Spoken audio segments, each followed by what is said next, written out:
Por que o exército americano abandonou a Beretta M9?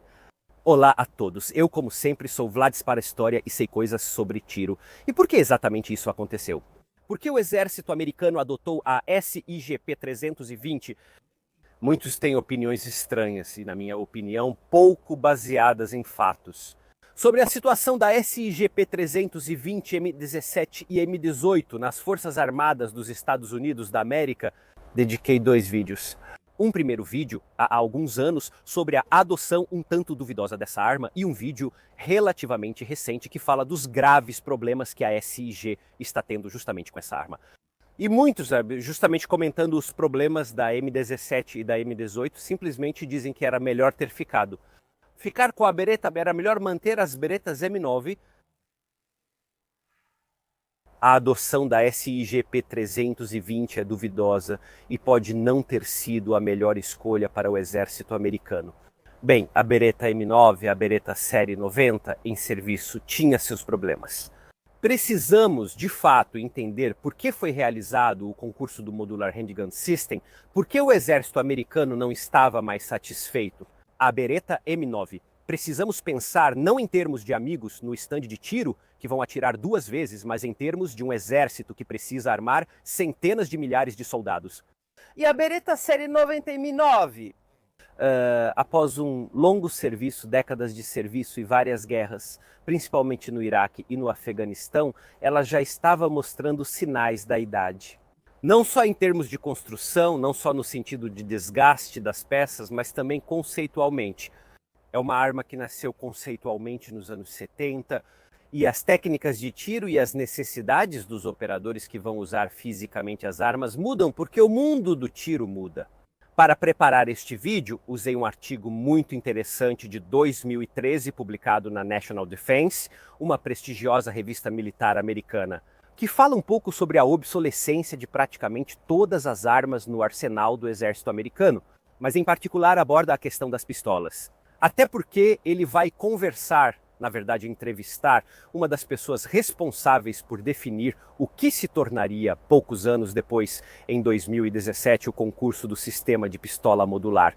Então temos uma ótima fonte de primeira mão que vai definir, abordar as críticas à Beretta M9, que, repito, na ótica de pensar como os exércitos.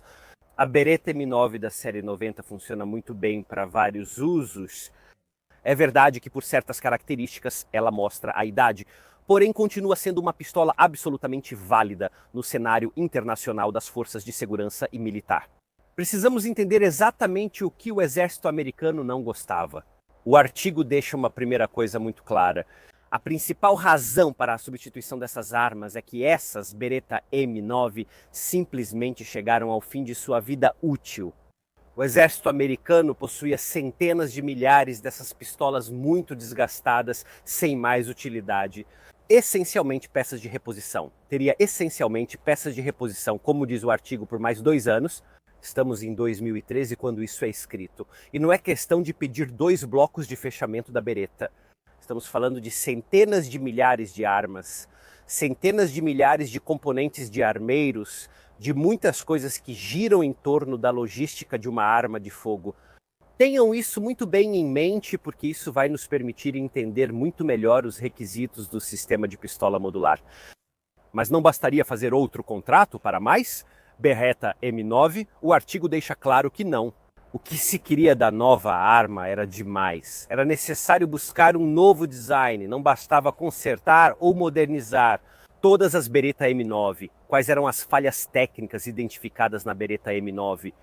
Primeiro era sobre a trava de segurança vertical, um dispositivo bem conhecido por quem conhece essa arma. Pois bem, essa trava de segurança vertical, concordo totalmente com o exército americano. Com essas conclusões, dá um pouco de espaço no ferrolho. Com as técnicas modernas de tiro, onde se tende a usar o chamado power stroke para armar o ferrolho da arma, então, ao segurá-lo com toda a mão, bem, existe a possibilidade, como vocês podem ver, de segurá-lo de forma errada e acionar inadvertidamente a trava de segurança vertical. Esse problema era ainda mais agravado com os operadores que, por diversas necessidades, precisavam usar luvas. Existem pequenas soluções, digamos, de manipulação para colocar os dedos sob a trava vertical, porém são manipulações muito delicadas.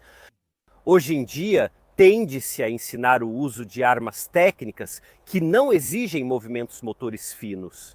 Costuma-se preferir movimentos motores amplos, mais fáceis de executar sob estresse. Por isso, essa pequena trava no meio atrapalha. Outra forma de resolver isso é usar 2 dedos para puxar o ferrolho para trás.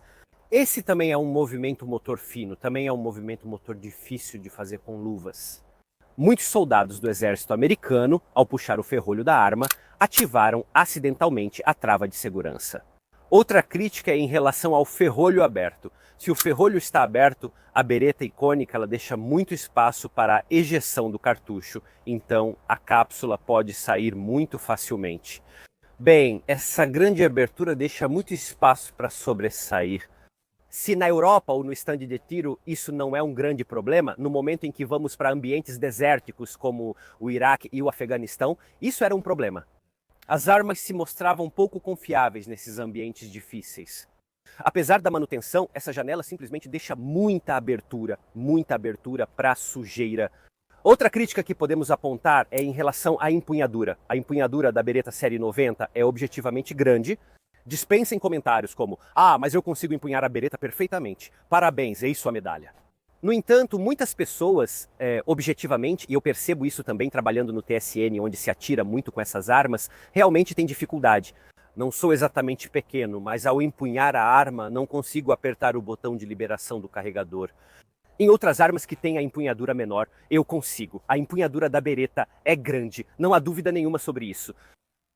Outros problemas criticados foram o do gatilho, relativamente duro mesmo em ação simples, pelo menos nas versões militares. Além disso, não agradava o fato de não ter um trilho Picatinny integrado para vários acessórios, assim como não tinha o cano roscado. Por exemplo, para a aplicação de silenciadores importantes no uso militar. Tendo listado esses problemas, entendemos também como a solução, entre aspas. A solução intermediária da Beretta com a M9A3, veja, não resolveu. Por isso, a ideia foi rejeitada. Sim, a M9A3 mudava um pouco a empunhadura e adicionava um cano rosqueado. No entanto, a Beretta M9 mantinha o ferrolho aberto. No entanto, a M9 mantinha a primeira crítica mencionada, a trava de segurança no ferrolho. Apesar de a M9A3 ser uma arma perfeitamente válida, as coisas que ela introduzia eram basicamente remendos em um problema que, segundo o exército americano, era muito maior. Por isso eles não adotaram a M9A3, nem queriam a M9, preferiam outra opção. Uma coisa que o artigo também destaca é que sim, era possível consertar essas armas, mas no momento em que a armação quebrava, não havia nada a ser feito. A armação, vocês sabem, legalmente nos Estados Unidos, mas também em muitos outros países, é a única parte que realmente é considerada a arma, é aquela que legalmente é a arma. E enquanto elementos como o cano, o ferrolho, para não falar de outras partes menores, podem ser facilmente comprados na América. O corpo não é tão simples assim. Vocês entendem como, na ótica do sistema de armas modulares, de ter uma arma modular, mas que tem um corpo, um pequeno corpo removível do que é o esqueleto da arma. Usa esse truque onde a parte que é legalmente considerada a arma, que é o mecanismo de disparo, é muito pequena em relação ao restante. A estrutura. Ser facilmente substituível nos faz pensar que é um elemento muito importante quando se trata de manutenção. É uma maneira muito inteligente de pensar e é uma forma que considera as próximas décadas. Temos essas pistolas Beretta após 30 anos de uso e não podemos mais trocar a contra-armação sem um grande contrato para substituí-las, que, legalmente falando, não são tão facilmente adquiríveis, mas se contornarmos armações reais, entre aspas, as armações da arma não são regulamentadas.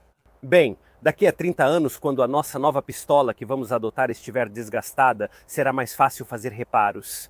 Talvez a gente estenda por mais alguns anos a vida dessa arma, economizando dinheiro assim para os cidadãos americanos que pagam impostos. Ter o corpo modular para o atirador esportivo é completamente irrelevante. Mas se preciso comprar 300 mil pistolas, construí-las é um detalhe significativo.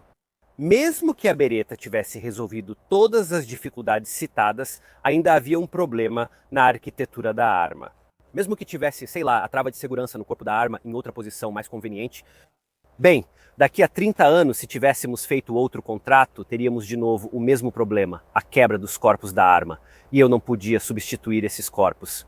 É exatamente isso que o sistema de armas curtas modulares propõe fazer, em termos logísticos, em termos de décadas, em termos de centenas de milhares de armas, é uma vantagem enorme. Espero que este meu vídeo tenha ajudado vocês a entenderem um pouco melhor a lógica do porquê a Beretta M9 foi retirada de serviço e a lógica do porquê a busca por arma modular. Quando se analisa qualquer arma militar, é preciso pensar como pensam os exércitos, não como pensam os atiradores nas linhas de tiro de um clube de tiro esportivo. Se você gostou deste vídeo, deixe um like, um comentário e, se ainda não fez isso, inscreva-se no canal. Isso não é um pedido gentil, só para deixar claro.